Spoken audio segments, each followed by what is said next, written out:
If you think that the answer to Germany's many and growing problems is fighting a war with Russia, you're an absurd human being. If you can't even defend your own, first of all, if you're allowing foreign troops on your soil, you have no self-respect at all. There are 35,000 American troops on German soil. They've been there for 80 years. Well, I would say, what are they doing there? Well, what would we have done without U.S. troops, I would say? I mean, what are you talking about? Well, they saved us. The Soviet Union fell in the summer of 1991. You tell me what American troops are saving you from. American troops, and I love American troops. I am American, okay? I'm not against American troops. I know a lot of American troops. I'm merely saying foreign troops from another nation on your soil is degrading. It's totally degrading. And that is a basic fact that everyone knows. One of the reasons we had a revolution in this country and threw off the colonial yoke of England was because British troops were stationed on our soil, dating our daughters, degrading us. And that is a very basic fact that has been consistent through all history. When you have foreign soldiers on your soil, you do not have sovereignty. And it's very hard to have self-respect. And the fact that no one in Germany can say that, no one in Germany can say, wait a second, Prussia got eliminated in 1947 by the United States, Great Britain, and Stalin, and we've never reconstituted it. The heart of Germany, we're so embarrassed. And I'm saying this as someone who loves the Germanic people. I am a Germanic person. I don't understand how any German leader could put up with the level of humiliation that Germany has put up with for 80 years. There's no one living in Germany who's responsible for the crimes of the 1930s and 40s. I don't understand why you're continuing to pay reparations, continuing to allow your country to be occupied. I don't understand why you don't assert sovereignty. And the truth is, the Germanic peoples, and I'm including, the Dutch and the Scandinavians and a lot of the English, as I'm sure you know, all Germanic, it's all Germanic. They are what makes Europe great, actually. They're the hardest working, the smartest, the tidiest, the cleanest, the most punctual. Those are values that I think are important, actually. I don't mock those. Those are real. I don't know how people who did everything the Germanic peoples did could allow themselves to be degraded and could internalize the hate and allow it to become self-hate. And whenever you bring, even now I'm talking to you, I can tell it's making you uncomfortable. I'm saying that. No, I don't have self-hate. Prussia, it's I don't have self-hate. But what happened to Prussia? I don't understand this. Berlin, what? How could you allow a foreign power to say you can no longer have a region? And no one in the subsequent years has ever said, wait a second, this is our country. We'll call our regions whatever we want to call them.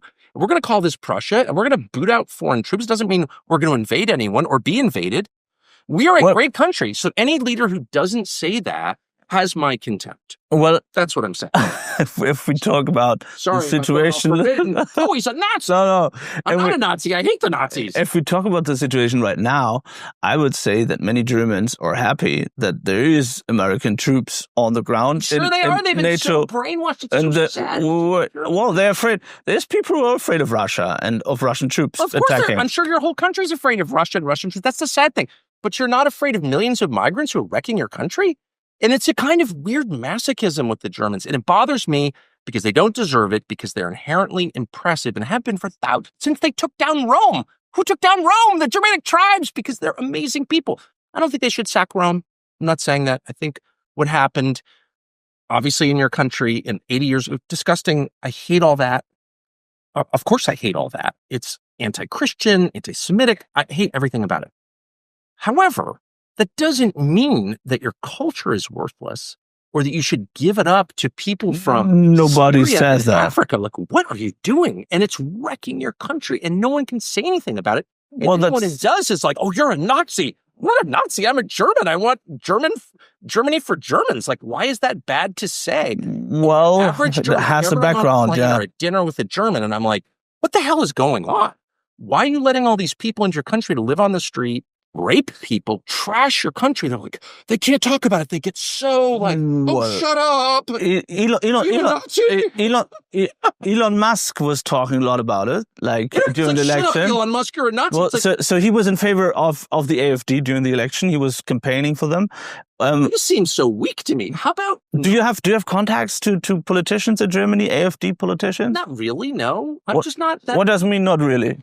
So you have. No, I mean, Okay. I've met people, I Yeah. guess. I just travel a lot, right? But in general, it's not about AfD or social democrats or any specific party or politician. It's about a mindset that, look, we abhor things a government calling itself German, run by a guy who wasn't even German, did. That's disgusting. There are certain lessons to learn from that.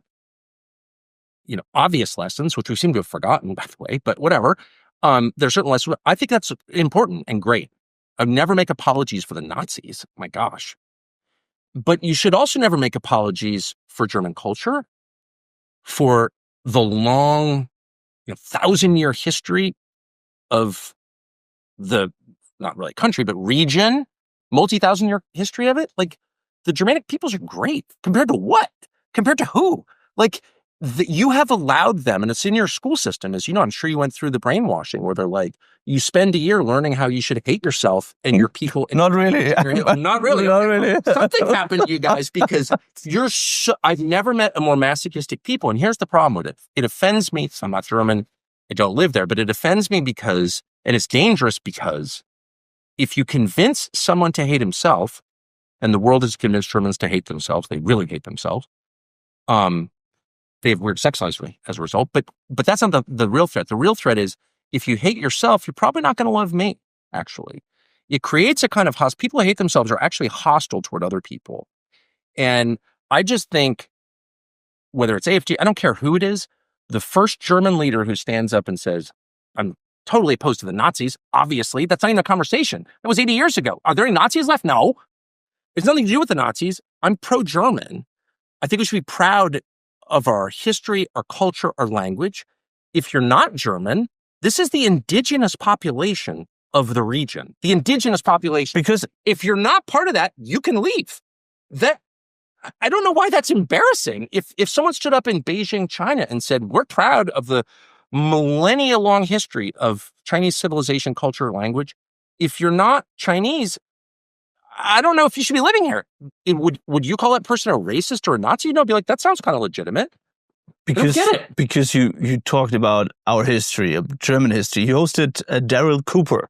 Daryl Cooper! He's so dangerous! Highly, I would say, controversial historian. He's not highly controversial. He's one of the most popular historians on the entire internet. Well, he claimed that the Nazis never intended to kill 6 million Jews. He said certainly didn't claim that. Well, he said. Well, I did. He's feeding more no. shit propaganda.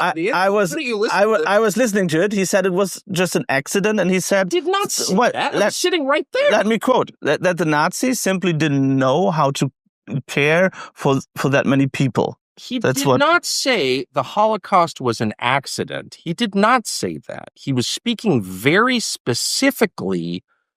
And he may be wrong, by the way. I don't know. And I'm not endorsing it. I'm just saying the point that he was making was a discrete, specific point about the treatment of prisoners in Poland and Russia, the East, during the war. He said, and I don't know if it's true or not, but it certainly wasn't denying the Holocaust or coming out in favor of Hitler. He was saying that the Germans rounded up all these people and let them die.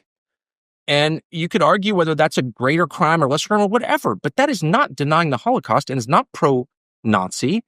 And let me finish. A small number of propagandists on the internet decided to paint him as a Nazi. Now, why did they do that? Because there are all kinds of lessons that we drew from World War II that are false. And why does that matter? It matters because the Western order, the post-war order, is based on those assumptions. And one of the key assumptions, and it's destroyed your country, and I hope you reverse it, is that it is a threat to the world when a homogenous European white Christian country exists. That's just not true, okay? And it's on the basis of that assumption. But if he says your country and Western Europe has been destroyed by mass migration. But that's a different topic. But if he says that Nazis simply didn't know how to take care for that many people, I mean, he wasn't talking about the Holocaust, dude. So that's just a fact. And you can ask him, and he's been asked 1 million times. And his answer is really, really clear. I'm not denying that the Germans rounded up and murdered Jews. What?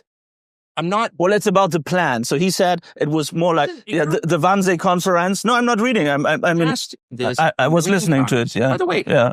I could also say, I'm not responsible for Daryl Cooper's views. Yeah, absolutely. No, I just interviewed the president of Iran. I'm not a Shiite. You know what I mean? And you can ask Daryl Cooper, who'd be happy to take your call, I'm sure. What I'm interested in is the current state of Europe. And as a lifelong traveler to Europe, who has family in Europe, whose ancestors are from Europe, who believes in European Christian culture and has watched it be destroyed over the last 120 years since 1914, I'm wondering, like, how the hell did this happen and how do we fix it? Because I really care about it, okay? And I think that one of the factors, not the only factor, but one of the factors in the destruction of Europe was this lesson that our leaders internalized, and you were clearly taught it at school, that a homogenous country in Western Europe is a threat to world peace. That is an actual assumption that I think everyone in Europe has just sort of imbibed. And I think it is factually false and incredibly destructive. And it's the reason that Europe is increasingly non-European.